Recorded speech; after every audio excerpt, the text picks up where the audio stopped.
Checking in.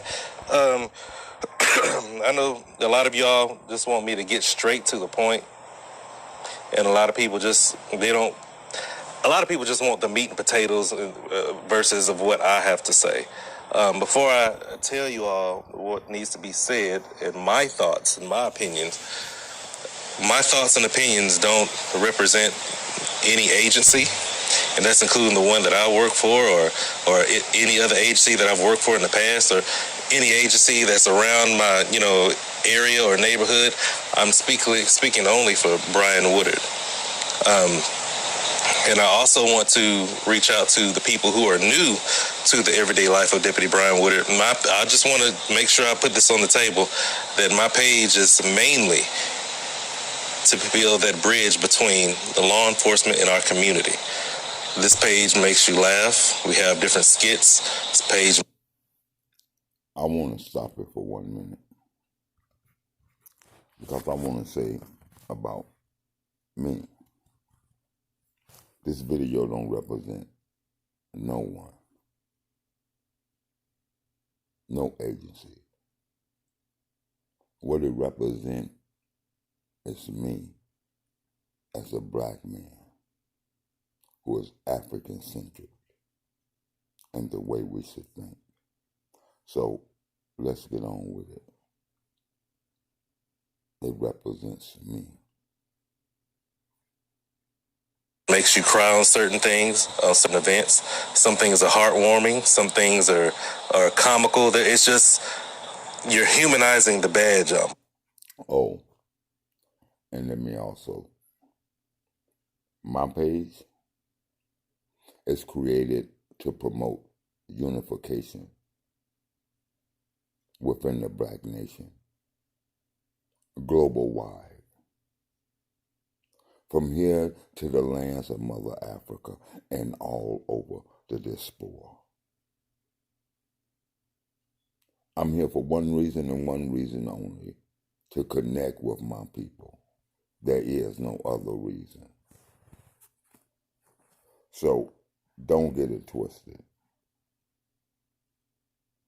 That is because we're still human. Also, you also get a chance to see what I do in my everyday life, like when I'm out of uniform.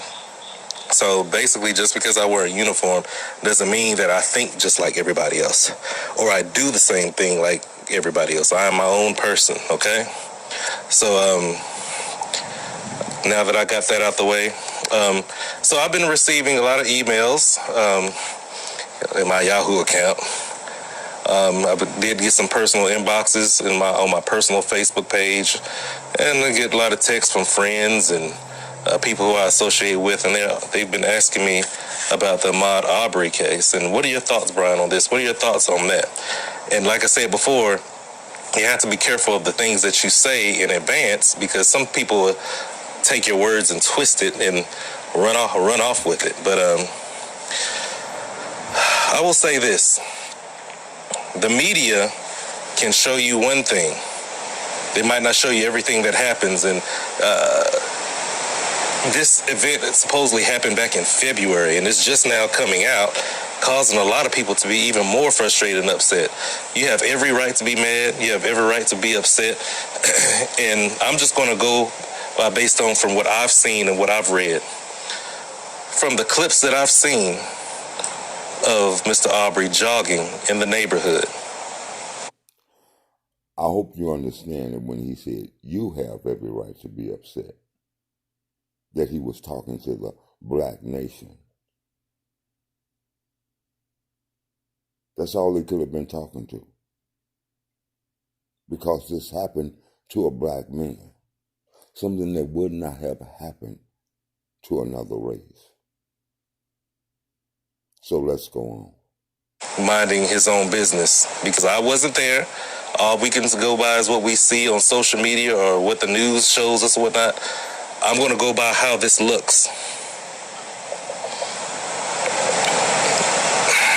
A black man jogging in the neighborhood, minding his own business. And I know, Lord knows, I need to be jogging myself. But being chased down by two individuals with weapons simply because they want to make a citizen's arrest. Now you notice he said 2 individuals, but let's keep it real. 2 Europeans, 2 devils, 2 men of the beast nation.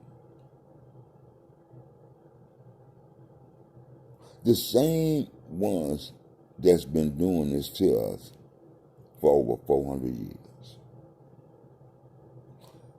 So nothing has changed. Let's go on. I don't want you to miss out on anything.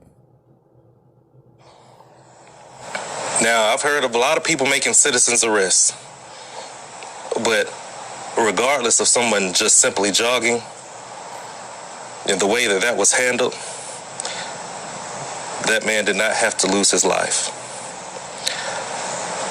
They say that he was burglarizing homes, or he went into vacant homes or whatever, and the homes that's being built. Because, there's a lot of homes in neighborhoods that are being built that nobody resides in as of yet, and going in and out, whatever he was doing.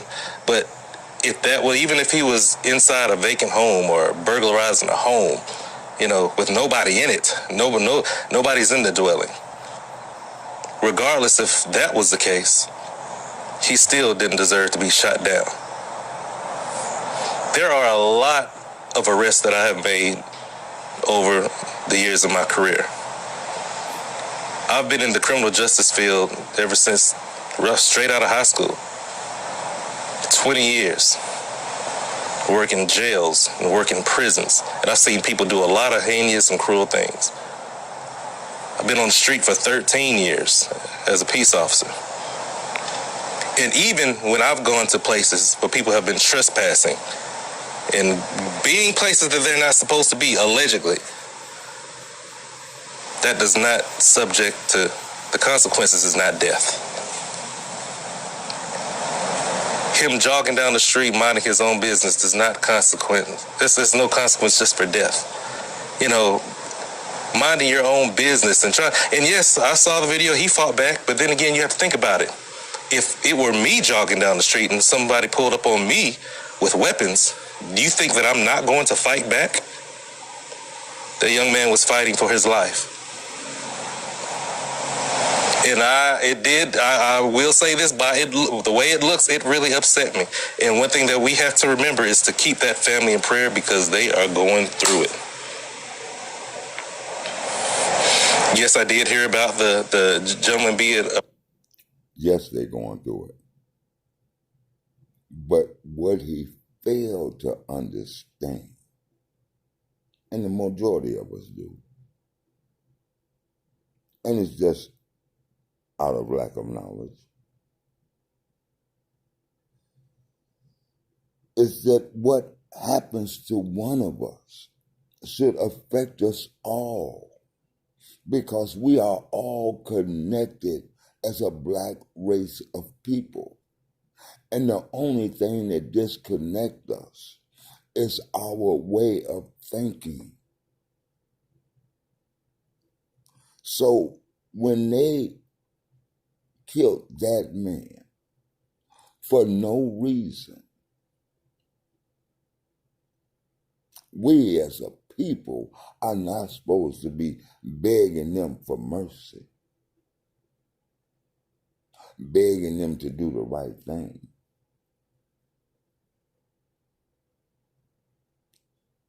We should be doing like them.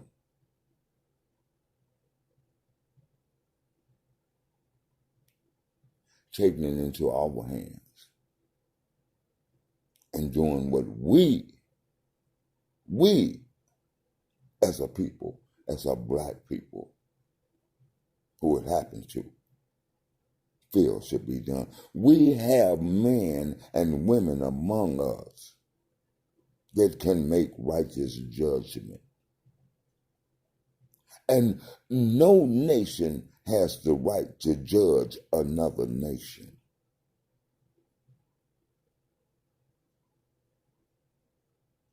Unless you're doing something against that nation. they have done something against our nation. And if we let it go, it will continue to happen. Yes, it is time for change. It is time for unification. It is time for us to wake up and take what is rightfully ours, because it will not be given to us. Salvation ain't given to the weak.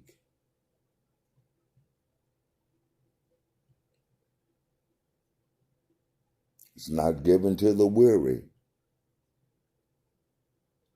but it's given to the strong and the mighty. Let's go on. Because there's so much this man said that a lot of us that are Europeanized would agree. I can't do that. I can't agree. Drink my tea. I just got home uniform. So basically, just because I wear a uniform doesn't mean that I think just like everybody. We're gonna speed it up. They can't do this. No, I just let that take its course because that's the way that's the way it's supposed to go. We got that. It doesn't look right the way that it was done, because if it were my family member, or if it was my cousin, or if it was my brother, do you not think that I would be hurt? I would be furious. But I want you all to remember this. I want you all to remember this, because there were some people on there, and I read a few comments that said, oh, yeah, well, I just don't think you should take sides. I'm not taking sides on anything. I'm going by what I've seen with my eyes and how this looks. There's a lot of things to think about, you all, and I want you all to listen to me very carefully. There is still a lot of racism out here. I know it, and I'm not ashamed to tell it. Yes, there is a lot of racism that still flows. I see it on my page. I see it in my inbox. I see it just because I wear a uniform towards me. There still is a lot of racism out here. And us as human beings, I'm not going to just say just as black people, but us as people, need to remember how to love again, because somebody fought for you and somebody died for you.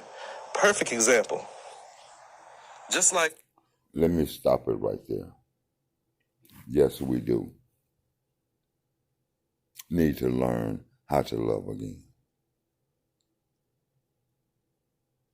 But what he left out was, we need to learn how to love one another again. Love ye one another as I, the black woman, the mother, the true mother, the divine mother, the Queen of Africa, has loved you. Love ye one another, and if you do this, you do well. Never said nothing about loving others. David said, I hate everything that God hates. David said that in your scriptures. So, let's go on. Mr. Arbery was killed in the street for no reason at all. Yes, it upset you.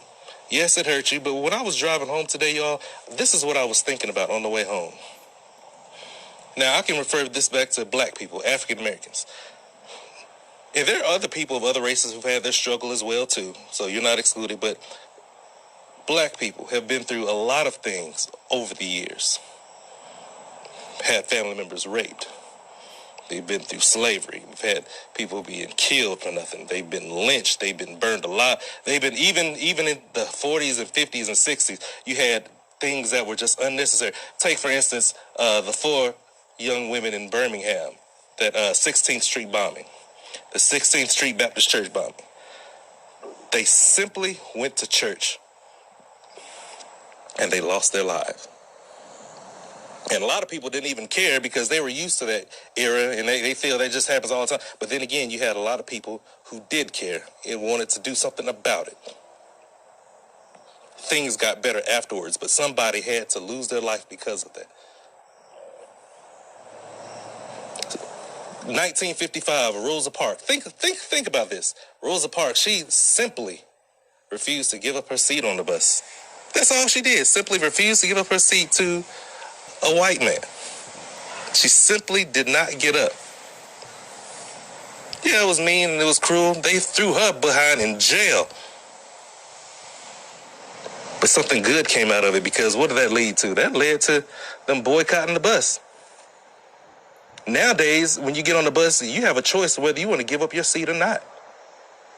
Somebody went through that. Now I want to stop it. See, that's the bullshit. I'm going to straight up say it like it is.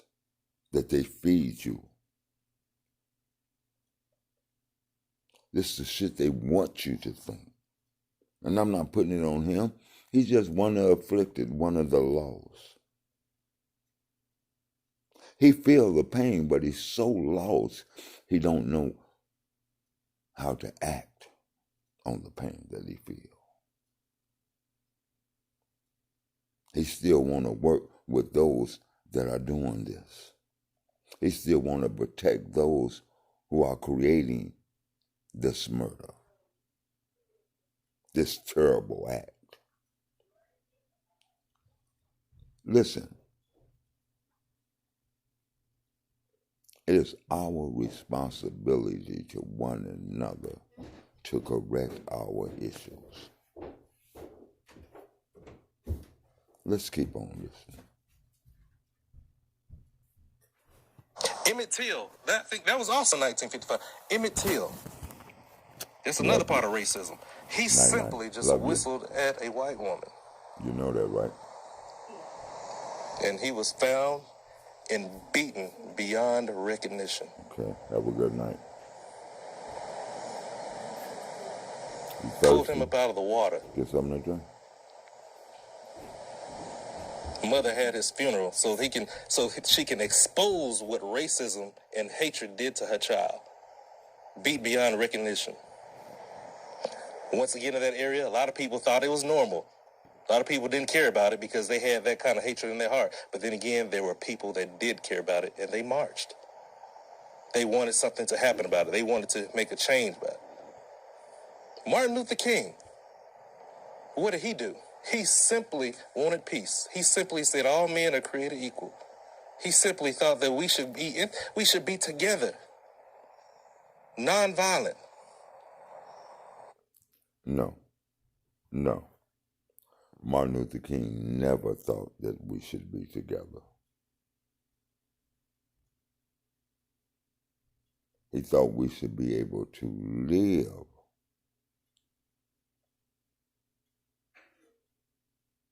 among one another without the violence. He thought that one day all men would be judged by the character within instead of the color of their skin. But he never wanted us to integrate. He wanted us to be a separate, powerful people on our own. But he wanted man to understand that we were all men, regardless of the color of the skin.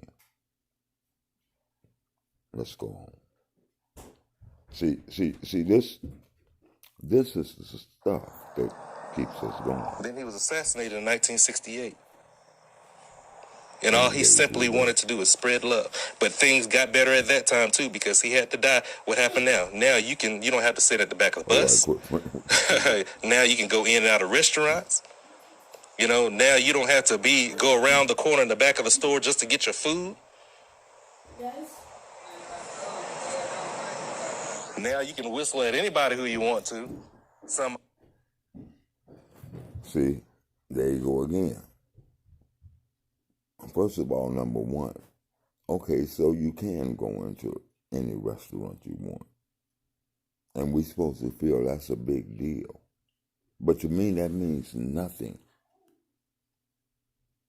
See, I'm of the older generation. I'm of the time where we had our own. And we should be not happy because we can go into their establishments. We must have our own establishments, cater to that we love and we like, not cater to someone else's likes.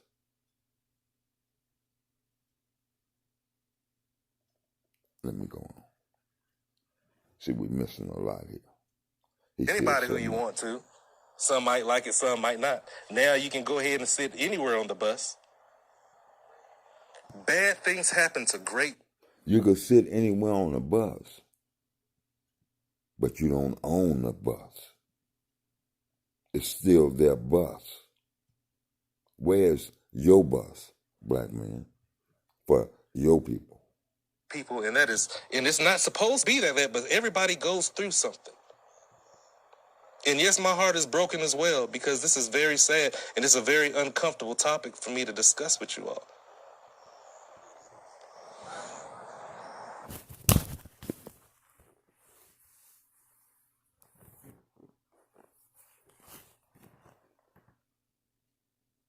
And when I think about things that families have been through over the years, like dogs being put on them, and them being sprayed with water hoses, and being raped and killed and things like that, people went through it for nothing because they simply were just had a different shade of skin.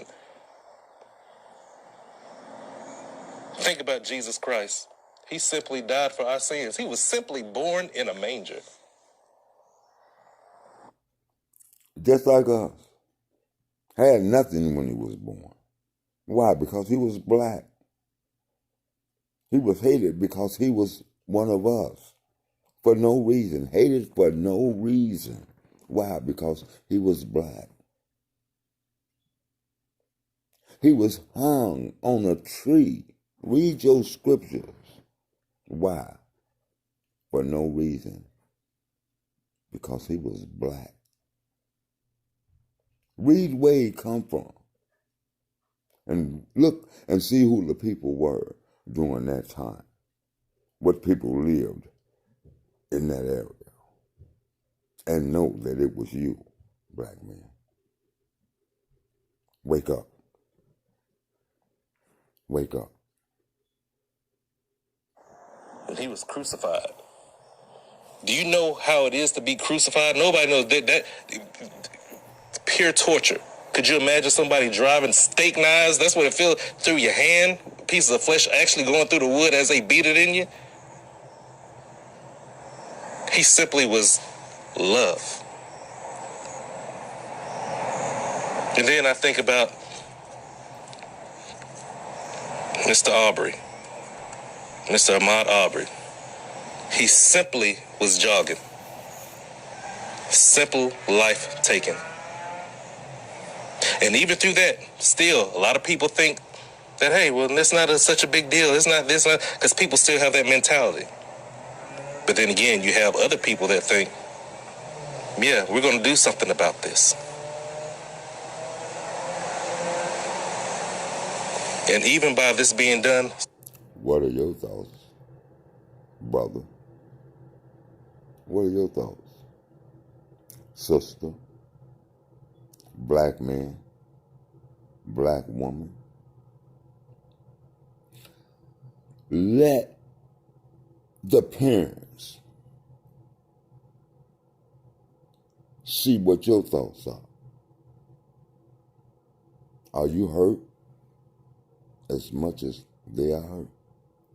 Can you feel the pain as much as they feel the pain? Because you would have to be able to understand that this could have been your child. They don't care. And if you allow it to continue to wheeze by, to let them do nothing about it, maybe jail a man or something, you have accomplished nothing.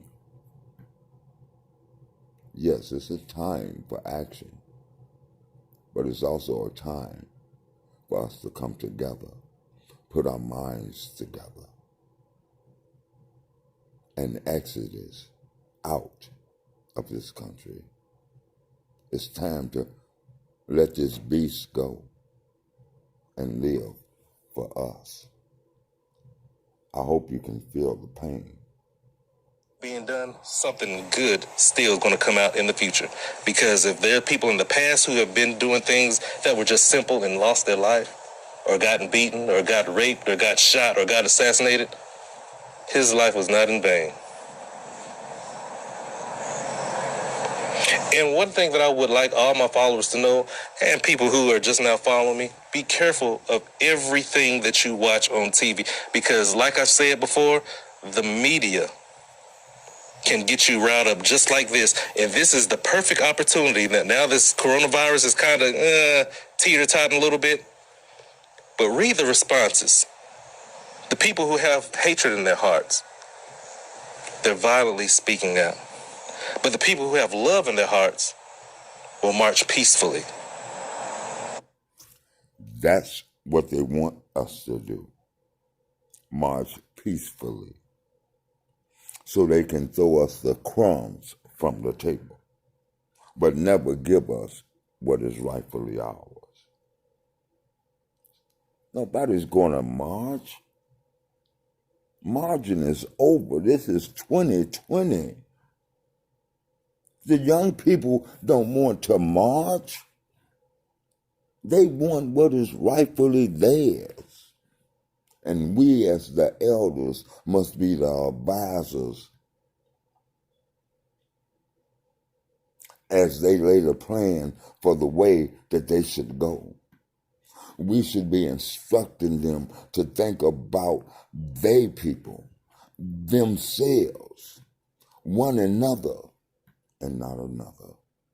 This is the time of arising, folks. You can't have salvation until you're willing to stand as a man and as a woman. It's time to quit playing harlot to the beast.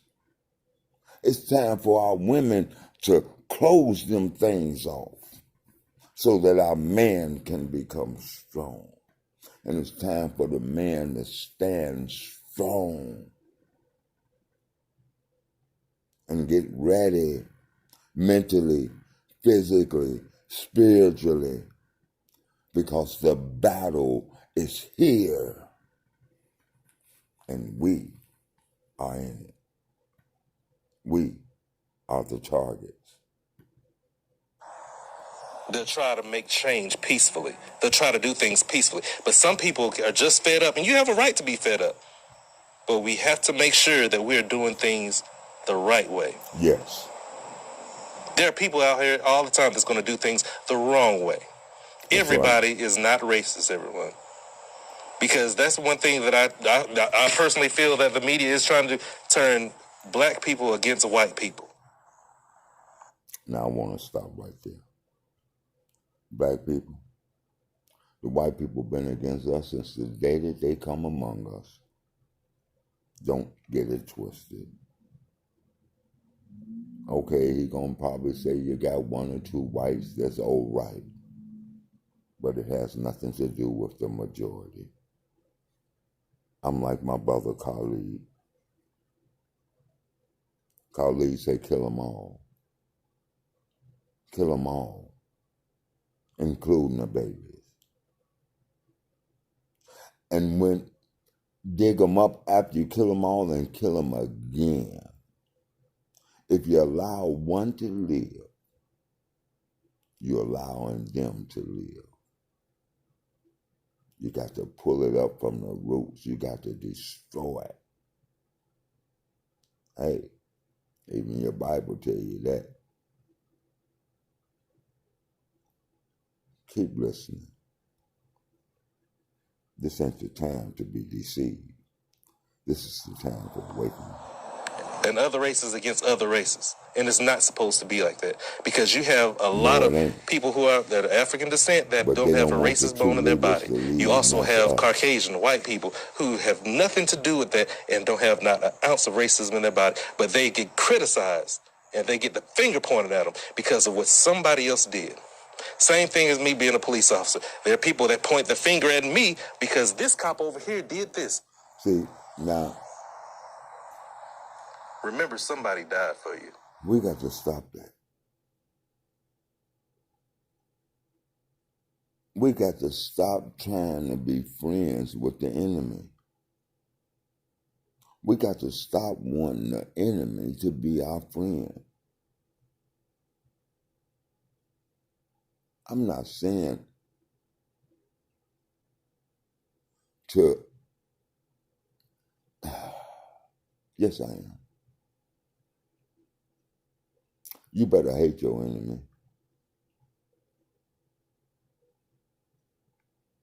You better hate your enemy enough that you will do whatever it takes to destroy that beast and set you and your people free, even if that means death, by any means necessary.